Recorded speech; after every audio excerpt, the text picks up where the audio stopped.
ข่าวดีอีกพี่น้องเอ๋ยเนาะน้องบุญทวีพี่น้องเอ๋ยมีทางผู้ใหญ่เพิ่นจาก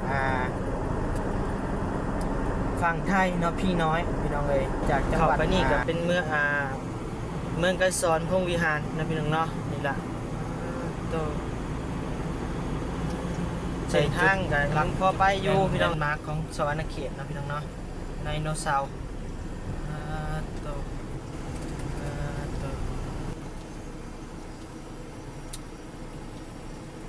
สำสิเลือกพี่น้องเอ้ยเหลือแต่บ่มีเงินซื้อเพิ่นนะพี่น้องเนาะพี่น้องเอ้ยซบใส่เรียบร้อยเนาะ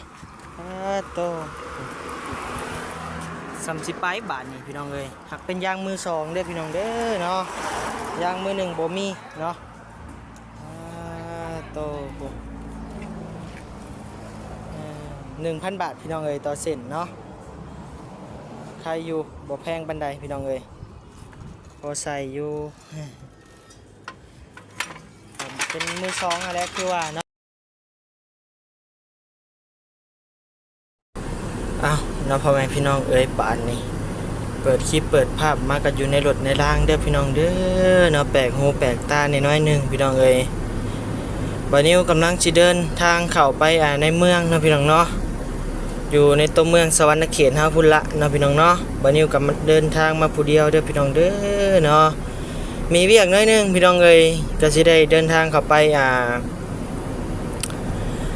สวรรค์นะพี่น้องเนาะหรือว่าในเมืองบุญละพี่น้องเอ้ยเพราะว่าบานิวก็อยู่เซโนเนาะพี่น้องเนาะอยู่ในแข้งสวรรณเขตอยู่แต่ว่าอยู่คนละเมืองนะพี่น้องเนาะเมืองไกรสอนพงวิหารบานิวอยู่เมืองอุทุมพรนะพี่น้องเนาะแข้งสวรรณเขตพี่น้องเอ้ยบานิวก็สิเดินทางเข้าไปเปลี่ยนยางรถพี่น้องเอ้ยเนาะเปลี่ยนยางรถอีกแล้วพี่น้องเอ้ยเพราะว่าถ้ามีทั้งแม่หักบานิวเนาะพี่น้องเนาะเพิ่นผากเงินผากคำมาให้บานิวเปลี่ยนตินรถว่าสั้นเนาะเพราะว่าเพิ่นเห็นตินรถบานิวก็โอ้ยโทรหดหายแห้งพี่น้องเอ้ยเดี๋ยวนี้บานิวยังทนขี่อยู่พี่น้องเอ้ยเฮ็ดจังไดเนาะมันบ่มีเงินเปลี่ยนตะกี้ก็ได้พอดีมีทั้งแม่เพิ่นยื่นมือเข้ามาซอยบานิวก็ขอบมกขอบใจแม่เพิ่นหลายๆเด้อเนาะอยู่ทางฝรั่งเศสคือเก่าคือเดิมเนาะพี่น้องเนาะแม่ฮักบานิวผู้เก่าผู้เดิมหั่นละพี่น้องเอ้ยเพิ่นฝากเงินมาจำนวน200เหรียญพี่น้องเอ้ยเนาะบานิวก็ขอบมกขอบใจแม่หลายๆเด้อเนาะเปิดคลิปมาก็ขอบมกขอบใจโลดได้พี่น้องเอ้ย ก็ให้แม่สุขภาพเข้มแข็งอยู่ดีมีแรงเด้อแม่เด้อเนาะอยู่เป็นห่มโพห่มไส้ให้ลูกให้หลานตลอดปีตลอดไปเนาะตอนนี้บานิวก็ยังขับรถอยู่พี่น้องเอ้ยกำลังสิเดินทางเข้าเนาะตอนนี้ก็ยังอยู่ในขอบเขตเซโนอยู่พี่น้องเอ้ยเสียงอยากรบกวนเนี่ยก็ขอโทษขออภัยนำหลายๆเด้อเนาะพ่อแม่พี่น้องเอ้ยเนาะ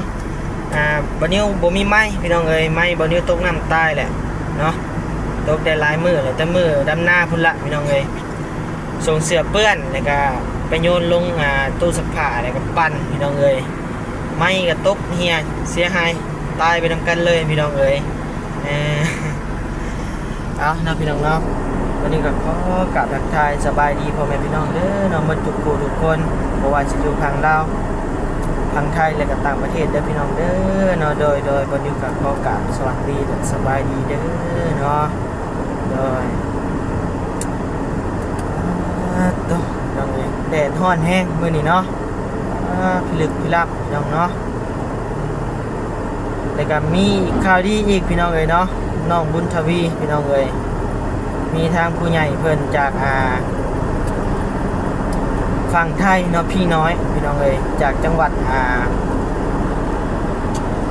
นาะลืมไปพี่น้องเอ้ยพี่น้อยจากฝั่งไทยเนาะพี่น้องเนาะเพิ่นโอนเงินโอนคำมาอยู่2,000 บาทเนาะพี่น้องเนาะเพิ่นแบ่งให้บานิวเติมน้ำมูกน้ำมันกัน 1,000 บาทพี่น้องเอ้ย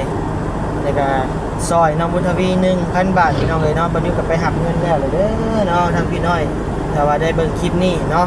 วันนี้ไปหักเงินมาแล้วเมื่อกี้นี่พี่น้องเอ้ยจำนวนเงิน 2,000 บาทวันนี้ก็ขอบใจอีกทีนึงเนาะทางพี่น้อยโอนเงินโอนคำมาช่วยเหลือน้องบุญทวีแล้วก็บานิวนำเนาะวันนี้ก็ขอบใจหลายๆเด้อเนาะโดยขอให้ทางพี่น้อยสุขภาพเข้มแข็งอยู่เป็นห่มโพให้น้องให้นุ่งให้หลานให้ลูกตลอดปีตลอดไปเด้อเนาะโดย เอาพุ่นแหละเนาะพี่น้องเนาะว่าลายแยกกันห่างเนาะมีแต่พุ่นแหละเดินทางขึ้นไปแข้งสวรรณเขตตัวเมืองเฮาตัวเมืองใหญ่พุ่นแหละเนาะพี่น้องเนาะโดยนี่ละพี่น้องเอ้ยตัวไปนะพี่น้องเนาะเปิดคลิปเปิดภาพมาบัดนี้ก็ได้ตัวมาฮอดเมืองไกรสอนเลยเด้อพี่น้องเด้อเนาะเมืองไกรสอนพงวิหารยินดีต้อนรับกันว่าซั่นเนาะนี่แหละป้ายแดงๆนี่แหละพี่น้องเอ้ยขอบเขตเนาะวิทย์จากเมืองบ่าวนิวเนาะพี่น้องเนาะเมืองบ่าวนิวนี่อยู่เบื้องนี้เนาะเมืองอุทุมพรเข้าไปนี่ก็เป็นเมืองไกรสอนพงวิหารนะพี่น้องเนาะนี่แหละตัวเส้นทางกันพอไปอยู่พี่น้องเอ้ยเส้นทางเบื้องนี่เนาะบ่มีคุ้มบ่มีบ่อเบื้องนี่แต่คนทางก็จะมีแหละพี่น้องเอ้ยแต่ก็งามอยู่พอเป็นไปพอไปมาได้สบายเนาะใครกว่าทางเมื่อตะแขกเมื่อเวียงจันทน์อยู่พี่น้องเอ้ย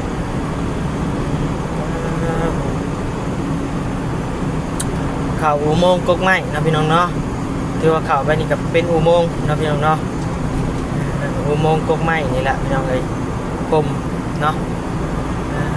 โตพี่น้องเอ้ยงามอยู่เนาะอันนี้เพิ่นตัดได้พี่น้องเอ้ยเนาะถ้าเพิ่นบ่ตัดนี่มันสิเป็นอุโมงค์เลยแดดบ่เห็นแดดเลยนะพี่น้องเอ้ยเป็นแบบอุโมงค์ยาวเลยพี่น้องเนาะเพิ่นตัดแล้วเทื่อนึงเนาะเพิ่นตัดได้ปี2ปีแล้วบ่เพิ่นหาแต่โปร่งใหม่อันนี้เนาะ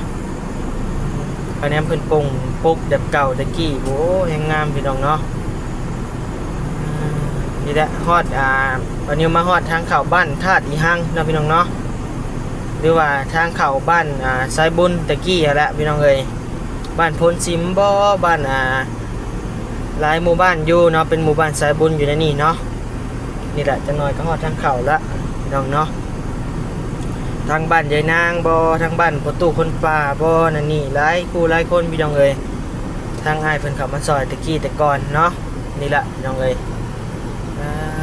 โตนี่แหละทางเขาเนาะเนาะพี่น้องเนาะไปพบไปพ่อกันอยู่พุ่นแหละพี่น้องเอ้ยตัวเมืองสวรรณเขตเฮาพุ่นแหละเนาะพี่น้องเนาะโดยเนาะพี่น้องเนาะมาฮอดแล้วพี่น้องเอ้ยมาฮอดตัวเมืองแล้วเนาะพี่น้องเนาะมาฮอดทางแถวนี้เพิ่นเอิ้นว่าลัก8เนาะพี่น้องเนาะที่ว่าหนักตั้งออกมาในเมืองตัวนี้ลักเหลืออีก8ลักฮอดใจกลางเมืองเนาะพี่น้องเนาะ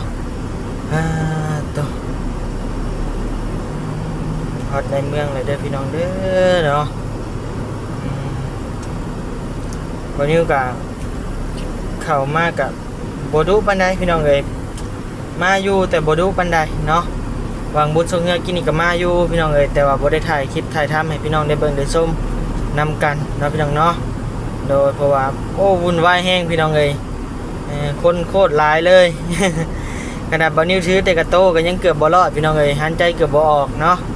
เพิ่นดันเพิ่นแหย่โอ้ยให้กว่าประเทศอินเดียพี่น้องเอ้ยคนหลายแห้งนี่แหละพี่น้องเอ้ยจุดหลักจุดแลนด์มาร์คของสวรรณเขตนะพี่น้องเนาะไดโนเสาร์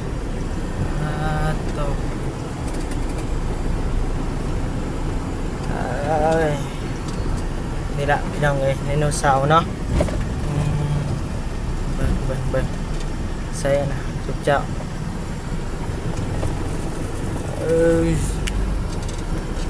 ไปพี่น้องเอ้ยวันนี้ก็สิเดินทางไปห้านเปลี่ยนยางรถก่อนนะพี่น้องเนาะพุ่นแหละสิฮอดแล้วล่ะพี่น้องเอ้ยแดดแห้งอะลีรอมื้อนี้เนาะเสียงบ่ม่วนบ่ชัดปานใดก็ขอโทษเด้อพี่น้องเด้อเนาะนี่แหละไม้โทรศัพท์พี่น้องเอ้ยไม้ตกน้ำละนี่แหละค่อนข้างสินในเมืองเฮาพี่น้องเอ้ยคือว่าก็งามอยู่เนาะพี่น้องเนาะพอไปพอมาอยู่ในเมืองแต่ว่าอยู่แถวบ้านบ่นิวนี่โอ้โก้ยบ้านนอกเลยพี่น้องเอ้ยพูดแล้วพี่น้องเอ้ยว่าหลายกันยากันห่างเนาะพี่น้องเนาะไปพ่อกันอยู่ห้านยางติดรถเลยเด้อพี่น้องเด้อโดยพี่น้องเอ้ยยูเทิร์นมาแล้วเนาะพอแล้วห้านติดรถพี่น้องเอ้ยนี่แหละพี่น้องเนาะห อ่านยางตีนรถพี่น้องเอ้ยตัวซ้ำสิเลือกพี่น้องเอ้ยเหลือแต่บ่มีเงินซื้อเพิ่นนะพี่น้องเนาะก้อยพี่น้องเอ้ยโอ้เต็มเพียบพี่น้องเนาะเอานะพี่น้องเนาะเดี๋ยวบ่าวนิวลงไปถามไทยของบ่าวเพิ่นก่อนเนาะทั้งอ้ายเพิ่นก่อนเป็นจังไดบ่าวนิวจะสิอัปเดตอัปชมให้เบิ่งเด้อพี่น้องเด้อเนาะสิเป็นใดๆสิเอาแนวใดนะพี่น้องเนาะโดยปะพี่น้องเอ้ยซบใส่เรียบร้อยเนาะโตซัมสิไปบาทนี่พี่น้องเอ้ยหักเป็นยางมือสองเด้อพี่น้องเด้อเนาะยางมือหนึ่งบ่มีเนาะโต1,000 บาทพี่น้องเอ้ยต่อเส้นเนาะใครอยู่บ่แพงบันไดพี่น้องเอ้ยพอใส่อยู่เป็นมือสองอะไรคือว่าเนาะพี่น้องเนาะใส่ได้บ่โดนเนาะตัวนี้ก็เป็นยางไอเตียงใส่ให้พี่น้องเลยก็ยังใส่ได้อยู่พี่น้องเลยไอเตียงถ่ายให้แต่อยู่ปักซองเนาะพี่น้องเนาะยางรถแตกแต่มาแต่ดาวใต้พุ่นละพี่น้องเลยผมมีแต่ยางงาม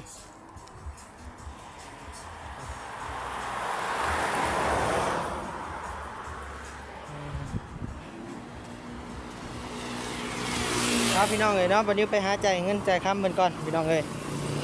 โตห่านเบิ่งปุ๊บ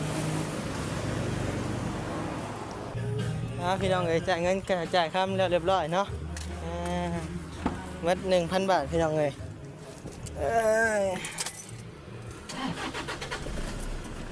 โตทางเพื่อนอ้ายเพิ่นกะพอลึงกันอยู่พี่น้องเลยแต่ว่ากับบริชนิดน้ำอ้ายเพิ่นเราพี่น้องเนาะหั่นไอ้แก้วกันย่างเด้อพี่น้องเด้อเนาะอยู่ทางสวรรค์เขตเฮานี่แหละพี่น้องเอ้ยเอาเนาะบัดนี้ก็สิได้เดินทางกลับก่อนพี่น้องเอ้ยเนาะสิไปหาทางคะแนนทันนะพี่น้องเนาะสิไปหาน้องเทพน้องบุญทวีมื้อนี้เนาะทางน้องบุญทวีทางน้องบุญทวีก็มีข่าวดีมานะพี่น้องเนาะน้องเทพก็มีข่าวดีมาเด้อพี่น้องเด้อเนาะน้องเทพก็ได้ก็ดีนะพี่น้องเนาะวันนี้ก็ขอบคุณใจผู้ยักษ์ผู้ใหญ่ใจดีเมื่อทุกท่านที่เข้ามาส่งแรงกำลังใจให้บ่าวนิวเลยก็ให้บ่าวนิวเป็นสะพานบุญให้เด้อแล้วบ่าวนิวก็ขอบคุณขอบใจหลายๆนะพี่น้องเนาะเอาบ่าวนิวก็ใส่ย่างเป็นแล้วที่เรียบร้อยเด้อพี่น้องเด้อเนาะก็กำลังว่าสิเดินทางออกเมื่อสิไปซื้อของอยู่ของกินไปกินกับเอื้อยก่อนนะพี่น้องเนาะ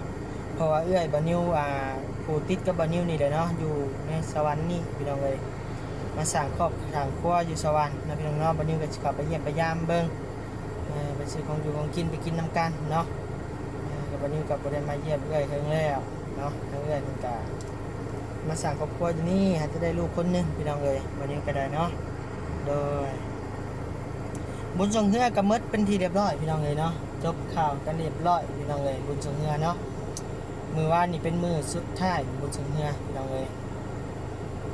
จะถือว่ากลับมาสู่ปกติแล้วพี่น้องเนาะก็แอบห้อนตรงนี้เนาะเข่าก็ยากเห็นไม่ได้พี่น้องเลยอยากลดความอ้วนก็อยากลดนี่ว่าในใดเนาะเนาะกับบานิวกับสิได้เดินทางกลับบ้านกลับซองก่อนพี่น้องเลยบานิวกับฝากขอบคุณแม่ใหญ่ใจดีจากฝรั่งเศสเด้อเนาะคนลาวเฮา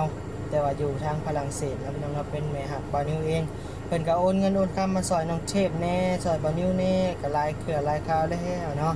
วันนี้ก็ขอมุกขอบใจแม่หลายๆเด้อที่โอนเงินโอนคำเข้ามาให้ลูกเนาะมาซอยซัพพอร์ตลูกวันนี้ก็ขอมุกขอบใจหลายๆขอให้แม่อยู่ดีมีแฮงอยู่เป็นห่มโพห่มใสให้ลูกให้หลานตลอดปีตลอดไปเด้อเนาะโดยสาธุแล้วก็ทั้งทั้งไอ้ใจดีเนาะทางฝั่งไทยเนาะทางไอ้น้อยเฮาเรียกว่าพี่น้อยเฮาเนาะพี่น้องเนาะอยู่ทางฝั่งไทยอยู่ทางจังหวัดเบิ่งกันอยู่เบิ่งก่อน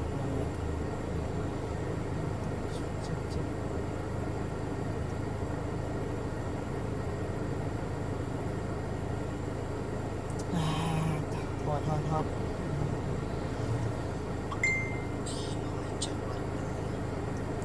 พี่น้อยจังหวัดเลยเนาะวันนี้ก็ขอขอบใจหลายๆเด้อเนาะขอให้พี่น้อยอยู่ดีมีแฮง อยู่เป็นโฮมโพโฮมไซให้น้องให้นุ่งตลอดปีตลอดไปเด้อเด้อเนาะโดยขอบคุณกับใจหลายๆสาธุดังเลยฮอดมื้อนี้เนาะไปมีแต่เดินทางไปพุ่นละพี่น้องเอ้ยบัดนี้สิเข้าไปเยี่ยมไปยามเอื้อยก่อนนะพี่น้องเนาะมื้อนี้ก็ได้บ่ได้ไปทางใดเดี๋ยวเบิ่งถ้าว่าท่านสิแล่นไปหาน้องเจ๊นะพี่น้องเนาะ